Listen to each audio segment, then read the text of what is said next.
Hi எல்லோருக்கும் வணக்கம். Mixer boss season 9 Tamil.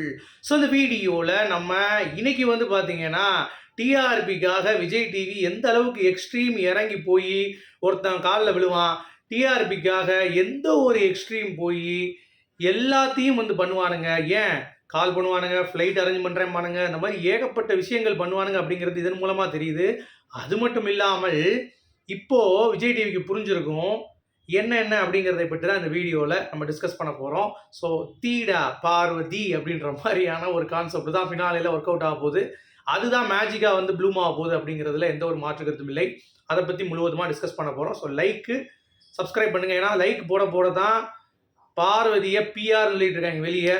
உண்மையான மக்களுடைய சப்போர்ட் தெரியும். அதனால் மறக்காமல் லைக்கை போட்டு நீங்கள் என்னாலும் பண்ணுங்கள். வீடியோவோட பார்க்காம கூட போயிருங்க, லைக்கு மட்டும் போட்டுருங்க. ஏன்னா அப்போ தான் பார்க்குறவனுக்கு இது பிஆர் கமெண்ட்டில் பார்த்தீங்கன்னா பிஆர் இத்தனை கமெண்ட் எப்படா போட முடியும் லூசு பயிலா அப்படின்ற மாதிரி தான் இருக்குது. உண்மையான மக்கள் சப்போர்ட் பார்த்தீங்கன்னா பார்வக்கு தான் அப்படிங்கிறது இதன் மூலமாக தெரியுது. எத்தனை பிஆர் கதறினாலும் வாய்ப்பில்லை ராஜா அப்படின்ற மாதிரி தான். சரி, இப்போ பார்வதியை ரெட் கார்டு கொடுத்தாங்களா, இப்போது சிவப்பு கம்பளம் விரித்து நீங்கள் வந்தால் மட்டும் போதும், 10 நிமிஷம் கூட வாங்க, நீங்கள் உள்ளே கூட இருக்க வேண்டாம், கொஞ்ச நேரம் வந்துட்டு போங்க அப்படின்ற மாதிரியான தகவல்.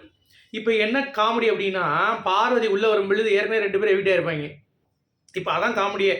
இவங்க எல்லாம் பேசி முடிச்சுட்டு வெளியே சேதுபதி கிட்ட பேசி நம்ம அந்த அனில் மூஞ்சி அரோரா, உலக ஒத்துமை அரோராவும் திங்கு விக்ரமும் வெளியே உட்காந்துருப்பாங்க இப்படி ஸ்டேஜில். அப்போ பார்த்தீங்கன்னா நல்லா பட்டாசு கிட்டாஸ்லாம் வெட்டிச்சு ஒரு என்ட்ரி உள்ளே அப்படியே பார்வதி கம்ரு நேத்தே வந்துட்டாப்புல.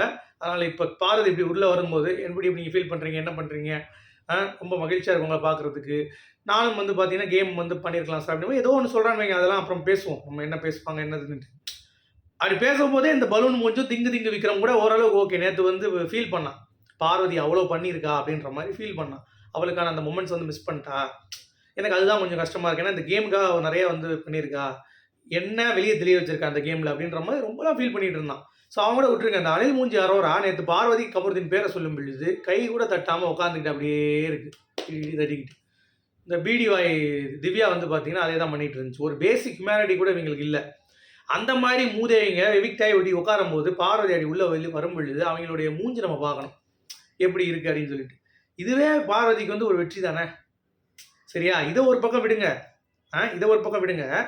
இன்னொரு அப்டேட் என்னன்னா, இந்த விஜய் டிவியோடைய ஹோஸ்ட் நம்ம மாற்றுங்கன்னு சொல்லிட்டு இருக்கோம். கண்டிப்பாக நெக்ஸ்ட் சீசனில் மாற்றுவாங்கிற நம்பிக்கை எனக்கு இருக்குது. ஏன்னா நான் என்னமாளுக்கு ஒரு டிராஃப்ட் பண்ணியிருக்கேன் இந்த மாதிரி எப்படி பண்ணுறாங்கன்னு சொல்லிட்டு. ஏன்னா பேசிக் ஒரு ஹோஸ்ட்டாக இருக்கிறவங்க கண்டஸ்டன்ஸுக்கு ஒரு மரியாதை கொடுக்கணும். அதுவே கொடுக்க மாட்டாப்புல. டார்கெட் பண்ணி ஒவ்வொருத்தனுடைய கேமையும் ஸ்பாயில் பண்ணுறாரு சேதுபதி அவர்கள்.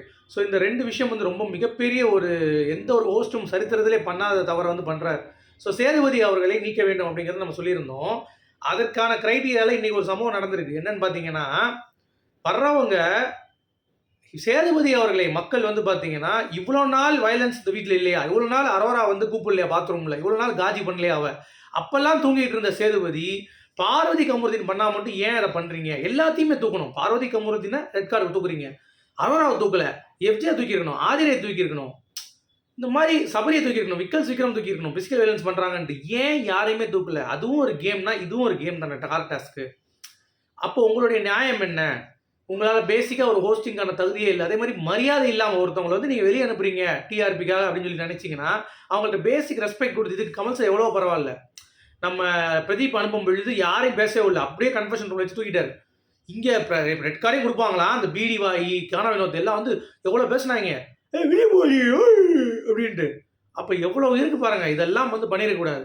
ஆனால் பார்வதியில் வெற்றி எங்கே தெரியுமா? இவ்வளோ தூரம் கேவலப்படுத்தி அனுப்பின சேனலு அம்மா அம்மா வாங்கம்மா, அம்மா பார்வதி அம்மா, அம்மா ஃபைனலுக்கு வாங்கம்மா, பிச்சை போடுங்கம்மா, அம்மா பிச்சை போடுங்கம்மா அப்படின்னு கூடும்போது நமக்கு எப்படி தோணுதுன்னா, இது நம்ம சொல்லணும்னு அவசியம் இல்லை, இந்த மாமா டிவியோடைய கேலிபர் இதுதான்.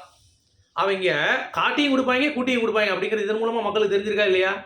ஸோ இதெல்லாம் நீங்கள் புரிந்து கொள்ள வேண்டும். எவ்வளவு எச்சத்தனமான டிஆர்பிக்காக என்ன வேணாலும் பண்ணுவானுங்க அப்படிங்கிறதை மக்கள் புரிந்து கொள்ள வேண்டும் அப்படிங்கிறத அது பாயிண்ட். இது சிம்பிளாக பாருக்கு வெற்றி இல்லை, இதுக்கு பின்னாடி அடுத்து வரப்போகிற எல்லாருக்குமே இதுக்கு ஒரு பயம் இருக்கணும் எல்லாத்துக்கும். ஓ இப்படி ஒரு பொண்ணு அமைச்சிட்டோன்னா நமக்கு எதுவும் பண்ண முடியாது போல், நம்ம கூப்பிட்டாலும் திருப்பி இப்படி செருப்படி அடிப்பா போல், அப்போ இனிமேல் நம்ம அதை பண்ணக்கூடாது அந்த மாதிரி தப்பெல்லாம் அப்படின்ற மாதிரி மேக்கர்ஸுக்கும் உரைக்கும் ஹோஸ்ட்டுக்கும் உரைக்கும் எல்லாத்துக்குமே ஒரு ஃபீலிங் இருக்கும். ஓகே இந்த மாதிரி நம்ம தப்பு பண்ணக்கூடாதுன்ட்டு. அதனால தான் சொல்றேன், அடுத்து வர்றவங்களுக்கும் பார்வதி இது வந்து ஒரு விதை போட்டிருக்காங்க. இது வெளிய அடுத்து வர்றவங்களுக்கும் வந்து ஒரு பயத்தை கொடுக்கும். ஆஹா! இந்த மாதிரி ஒரு பொண்ணு வந்துட்டு நம்ம பண்ணோம். இந்த மாதிரி ஆயிடுச்சுன்னா என்ன பண்றது? நம்ம இப்படிலாம் பண்ணக்கூடாது. எல்லாத்துக்கும் சமமா இருக்கணும். எல்லாத்துக்கும் ஃபேரா இருக்கணும். அப்படின்ற அந்த கான்செப்ட்ல கொண்டு வருவாங்கங்கிறத நான் நம்புறேன். நீங்க இத எப்படி பார்க்குறீங்க? அப்படின்னு சொல்லுங்க. மீண்டும் சந்திப்போம்.